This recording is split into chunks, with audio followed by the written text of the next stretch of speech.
And again, another very special edition of the Video Odd House. It's quite special, in fact. If we had smoking jackets, we'd be wearing Yeah, we're sitting in chairs. We're just kind of cool. But we're going to get right to it. This is our top 10 films of the decade. And we left off with number 7, so we're going to start with number 6. 6 on our list, which for me would have to be Spirited Away. It's a Japanese animated film by director Hayao Miyazaki, who has given us films like Kiki's Delivery Service, My Neighbor Totoro, last year's film that I put on Ponyo, that was on my 10 best film of the year list. Miyazaki is a master filmmaker. Not only that, he's also a great storyteller. His films are, a lot of films build themselves as being voyages into fantasy and all that, but this one actually is. It's creative, it's imaginative. It's almost like a airbrushed sort of watercolor look to his animated films that I like a lot. We're going to keep this brief, so we're going to move on, guys. We're going to keep this going here. My number 6 is actually where we ended the last segment. My number 6 is United 93, Paul Greengrass's film. He said, go out, see it, rent it, get a copy of it. It's a great film. Exactly. So we'll move from that to number 5. My number 5 is from the very, very limited year of 2000, because there weren't a lot of really good films. Traffic from Steven Soderbergh. It's his adaptation of a British limited series about the drug trade. Massively large cast. Benicio del Toro, Michael Douglas, Don Cheadle, and everybody. Basically, it's the whole kitchen sink. And you know what the great thing about that film not only is, it's one of those films where every little moment, even though they all seem very disconnected, all comes together at the end. Yeah, right there at the end of the film. It's brilliantly written that way. This is all connected all together. There's a ton of stories, and they're all sort of disparate, but at the end it all pulls together really nicely. If you can, see the British miniseries too, because it's equally as good, if not better in a lot of ways. My next film is called Once. It's from director John Carney. It was a film made in Dublin. It stars Glenn Hansard, who used to be in a rock band called The Frames. It is a sort of pseudo-musical, but it's also, the brilliance of the film is that it deconstructs the musical, breaks it down to some pretty bare constituents, and it's like a romantic comedy, but not. It's my favorite of that genre for the entire decade. My number 4 film is Clint Eastwood's, another Clint Eastwood film, Mystic River, 2003, the adaptation of the Dennis Lehane novel. One of the best casts ever in a film. Kevin Bacon, Sean Penn, Lawrence Fishburne playing Tim Robbins. Fishburne's playing a character that, if you've read the book, the Fishburne character in the book is white, but you don't even notice the fact that when Fishburne does it, because it's just done well. It's an excellent film from an excellent book, adapted by Brian Helgeland, directed by Clint Eastwood. One of the finest crime films I've ever seen. What's great about your list, Bo, is they're all just below my top 10, so they're all equally great films. The next one on my list is another Steven Spielberg film. Yes. Minority Report. And Report. This one snuck up on me when I saw it in theaters. I was prepared for it to be a sort of by-the-numbers science fiction film with the Spielberg touches, and Tom Cruise is not particularly one of my favorites, but what I ended up getting was a pretty great depiction of the future here. I really liked, I thought it was actually prescient in a lot of scenes. For instance, when Cruise walks into a department store and it reads his retina, and the voiceover tells him what he purchased the last time he was in the store, and would he like something similar. Yeah, it's like you walk into the jeweler, you use your preferred card. Okay, that's all stored on the computer, so the people, when you get coupons, the coupons that come out when you buy stuff is stuff that they know you've already bought. The film is ultimately about surveillance and the lengths that the government will go through and police will go through for surveillance. There's an action scene with a group of little sort of like droidy things, that spider-like droids, that chase him through an abandoned hotel. That is one of the greatest action sequences of the decade. Even though it's Tom Cruise and I'm not a big fan, I do think Spielberg really hit on all cylinders with that film. My film after that film, number 3 for me, is There Will Be Blood, from Paul Thomas Anderson.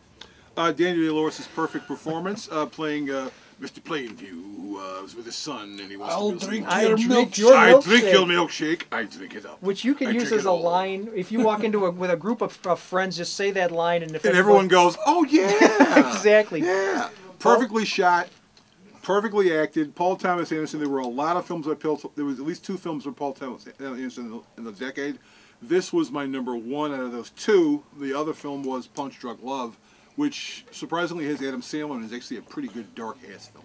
I'm not going to say, this film is also on my list, I'm not going to say where, Bo, because it's kind of an important placing. But I'm with you. It's based on Upton Sinclair's novel called Oil. Yes. It is about false prophets and massive profits with two different forms of the word there. Grease, lies, manipulation, capitalism, with that Daniel Day-Lewis performance in the center of it. That is the best performance of the decade, too. It's a great piece of acting. I abandoned my boy! It's a great piece of acting. All right, the next film on my list has to be Martin Scorsese's got to make an appearance on this list. Sure, he does. Yes, The Departed. Almost made my list. Really? Almost made my top 10. Almost. Wow. After a couple of films that didn't quite float people's boat, Gangs of New York, which I kind of like. Actually, I like Gangs of New York. Yeah, me too. And The Departed goes back to territory that Scorsese's known for, and that is the sort of gangland type of film, starring Leonardo DiCaprio, who has fashioned himself from being also a sex symbol into a very competent actor. This film also contains not only some of Scorsese's finest direction, the screenplay, which the name escapes me, who wrote the screenplay? Thomas Monahan. Yes, sir. It also contains one of the great Alec Baldwin's. Alec Baldwin is perfect in the film. One of the greatest supporting performances. Well, Scorsese, you know, Jim. New York will always use more bartenders. Scorsese deserves to be on just about any list every year he makes a film, and I'm sure he's going to be on next year's list with Shutter Island. With Shutter Island. The only reason it didn't make my list is it's an adaptation of a film that was already done. So now number 2 for me is something we talked about in the last segment. Number 2 for me was David Fincher's Zodiac from 2007.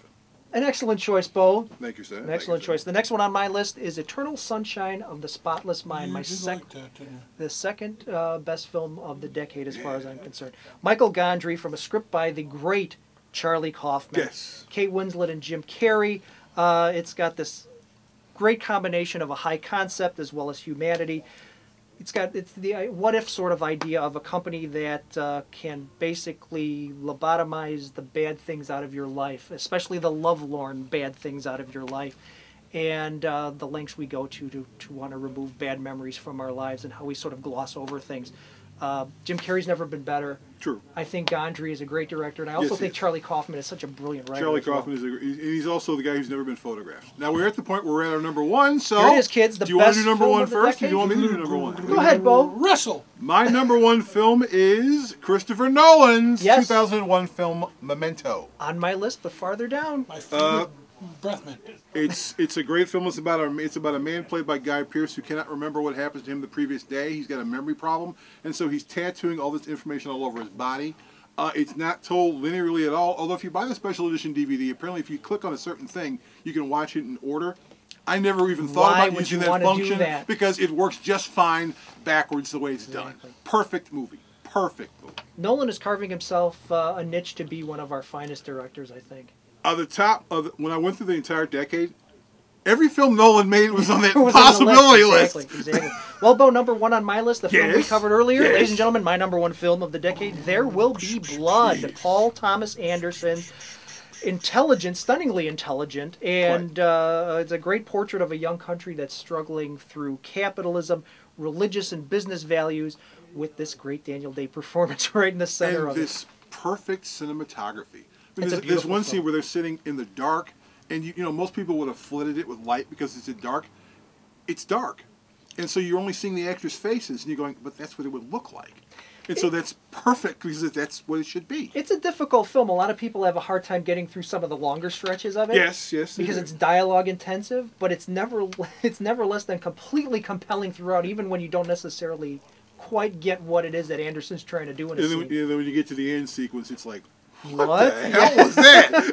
Yeah, the wheels do kind of come off. I don't know if they come off, but they certainly get your own wheels spinning. Yeah. You're like, huh? And you're going, what's going to happen now? Well, it doesn't really matter. Real quick, Bo, let's do some also-rans here. Real quick. Diving Bell and the Butterfly, Old Boy, Children of Men, Crouching Tiger, Hidden Dragon, Pan's Labyrinth, Up, Wall-E, I had to get Pixar in there somewhere, documentaries, Grizzly Man, The Bridge, No Country for Old Men. Yours, Bo.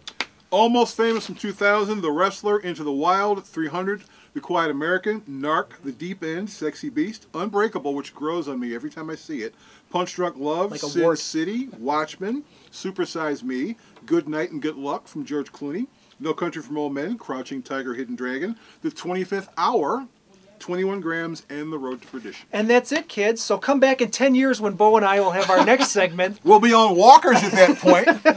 Walk Texas Ranger. But we won't be going to theaters. We'll be sitting at home because we'll be too old to get in. But then again, we'll get in we'll get in cheap. In 10 years, we're going to jack in and watch movies that way, kids. So that's it. That's our top 10 of the decade. That's what we got. And bye. So long!